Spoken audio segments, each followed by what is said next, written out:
Hello বন্ধুরা, আবার চলে এলাম। সন্ধ্যা করবো না, এখন অনেকে রাতের রান্না বান্না খাওয়া দাওয়া আগে হচ্ছে, আমরা দেরি করে করি। তাই কটা বাজে বলো তো? এখন 8:30 বেজে গেছে। তাহলে একটু দেখে আসি এই থেকে কটা বাজে। 8:30 একটু বেশি হয়েছে। যাই হোক, তো চলে এলাম। ওই সেই তালের গল্প নেই, সেই তাল কেনা হয়েছিল, বলেছিলাম যে আমার 3 দিন ধরে না কাজের দিদি আসে না, খুব জ্বর হয়েছে জানো। আমার কাজের দিদি শুধু ঘরটা মোছা আর বাসন মাজা, আর কিছু না, সব আমি নিজেই করি। কাটা বাটা, রান্না, স্নান, পুজো, বিছানা তোলা, হ্যান ত্যান, বিছানা গাছা সব একাই করি। ওই বাসনটা মেজে দেয় আর ঘরটা মুছে দেয়, এটাই অনেক। ওটাতে আমার অনেক উপকার হয় জানো। ওর না ভীষণ জ্বর, 3 দিন থেকে আসছে না। তো ওই কাজগুলোর পরেও তো সেই কাজগুলো করতে হচ্ছে, যার জন্য চাপটা পড়ে গেছে। আর বয়সও হচ্ছে, কোমর টোমর ব্যথা করে, ভালো মতো কিছু পারি না। তারপরে এত কাজ সারার পরে তালটা তৈরি করতে, মানে ঘষতে, তার প্রিপারেশনটা পুরো তৈরি করতে তো টাইম লাগে। তাড়াতাড়ি করেছি, মানে গোটা তালটা করতে পারিনি, একটা আঠি বের করেছি করে, আর 2টো আঠি প্যাকেট করে সুন্দর করে ফ্রিজের মধ্যে ঢুকিয়ে রেখেছি, অন্যদিন করব। আর তালটা না করলেও খারাপ দেখায়, কত আশা করে আছে, জানি না যে তালের বড়া করবো। হঠাৎ করে এখন এই এলো অফিস থেকে, বাথরুমে ঢুকেছে, যখন বললাম তালের বড়া করবো, কি খুশি, দাঁত গাল ভর্তি হাসি, দাঁত বের করে। বাথরুম থেকে বেরোতে বেরোতে আমার কটা বড়া হয়ে যাবে। এই দেখো, সে একটাতে এতটা হয়েছে, মানে সব কিছু দিয়ে টিয়ে, সুজি টুজি, চাল গুঁড়ি, আটা, কি মিষ্টি টিষ্টি যা যা দিতে হয় আর কি প্রিপারেশনে, সবটা দিয়ে আমি স্নান করে পুজো সেরে তালটাকে ঘষে প্রিপারেশনটা পুরো তৈরি করে রেখেছি। তারপরে খাওয়া দাওয়া একটু শুয়েছি, তারপরে আবার রেডি টেডি সন্ধ্যা টন্ধা দিয়ে বাদবাকি কাজ সেরে বেরিয়েছিলাম আনতে, ওষুধ কিনতে। ওই জন্য জামাটা ছাড়লাম না, সে একই কথা।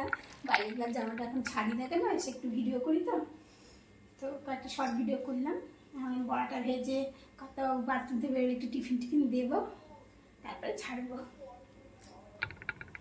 তেলটা গরম হয়ে আসছে, বড়াটা ভাজি। একটা আঠি দিয়ে না অনেকটা হয়, মানে হয়ে যায় আমাদের। আমরা দুজন, মানে নিচে যা আছে, যা 3 জনের মতন হিসাবে, আর কাজে যদি যেদিন কাজে আসবে তাদের একটু দেওয়া হবে, হয়ে যায় একটা আঠি অল্প স্বল্প করে। 3টা ঘষলে পর ঘষতে পারতাম। আমি সেকেন্ড দিন, যেদিন প্রথম দিন যখন ঘষলাম ভালো করে ঘষেছিলাম, 3টে আঠি ছিল। দ্বিতীয় দিন যখন 3টে আঠি না ভালো করে ঘষিনি, জানো তো, 3টে থেকে ঘষে ঘষে অল্প অল্প করে নিয়েছি, বেশিরভাগটাই নষ্ট হয়েছে, ফেলে দিয়েছি, আমি ঘষতে ইচ্ছা করছে না। তার জন্য আমি ঠিক করে রেখেছি একটা বের করবো, একটা আঠি খুব ভালো করে পরিষ্কার করে ঘষে নিব, আর 2টো রেখে দেবো। ওই 3টায় বের করে পরে মানে আর ভালো লাগে না, অধৈর্য লাগে, তখন কী করি বলো তো, আর ঘষতে পারি না। তার থেকে একটা নিয়ে ভালো করে ঘষবো, আরগুলো পরে করবো, নষ্ট করার থেকে।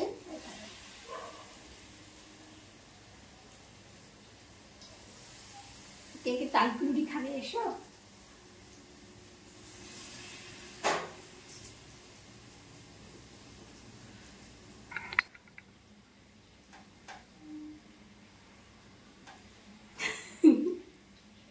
কি হবে, তালের পরে খাওয়া হচ্ছে, শুধু করছি বললে হবে না, খাচ্ছিও তো। একদিনের নাম সবার কাম, কত বাবুর নামে সবারই খাওয়া হচ্ছে। সেই ব্যাটা ছেলে বাড়ির পুরুষ মানুষেরা যদি যেটা খায় সেটাই তো সাধারণত হয়। যার জন্য তারা যদি একটু মানে খেতে ভালোবাসে, তাহলে আমার বাড়িতে রান্না বান্না খাওয়া দাওয়াটা একটু বেশি বেশি হয়ে যায়। এই দেখো কত আবার নিমকি নিয়ে এসে হাজির হচ্ছে। এর আগে একটা ভিডিওতে দেখিয়েছিলাম, প্রায় নিয়ে আসছে। এগুলো খাওয়া কারণ এইগুলোই বেশি করে আমার এগুলোই খাবো, জানো তো, ভালো লাগে না, একদম কথা শুনে না। কত আগে নিমকি আছে, ঢেলে রাখি, এটা আগে চাঁদে খেয়ে নিতে হবে। এটা ঢাকবো, এটা একটা তো ফুটে আসবেও না, জানো তো।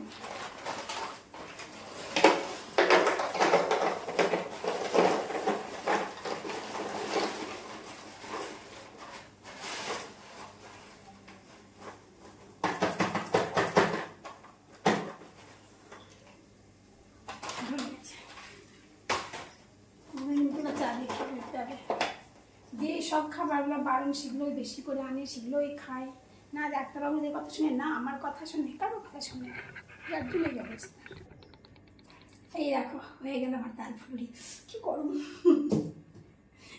বানাবো। এভাবে চা করলাম, যে নিমকিগুলো আগের ছিল সেগুলো দিয়ে দিলাম, কারণ নতুন নিমকিতে ভরা হলো কৌটোতে, এটা দিয়ে আসি। অথবা চা নিমকি খাওয়া হয়ে গেলে তালের বড়া দিতে যাচ্ছে, আর একটু মুড়ি দেবো এর সঙ্গে, এটাই খাবে, এটাই টিফিন আজকে। তারপরে রাতে আমার রান্না বান্না আছে।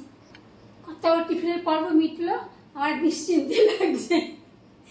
তো আমার রান্না আছে, তো আমার ওবেলা ডিমের ঝোল করেছিলাম, মানে সকালেই হয়েছিল, কত যখন অফিসে তখন হয়েছিল, ডিমের ঝোল খেয়ে গেছিলো সেটা, ডিমের ঝোল একটু, আর ভাত আছে অল্প আমার, কত জন্য অল্প ভাত করবো, আর দেখি কিছু ভাজা বা তরকারি করলে হবে, অল্প করেই করবো ওনার মতো করে। তো এখন রাখি ভিডিওটা, টাটা, গুড নাইট।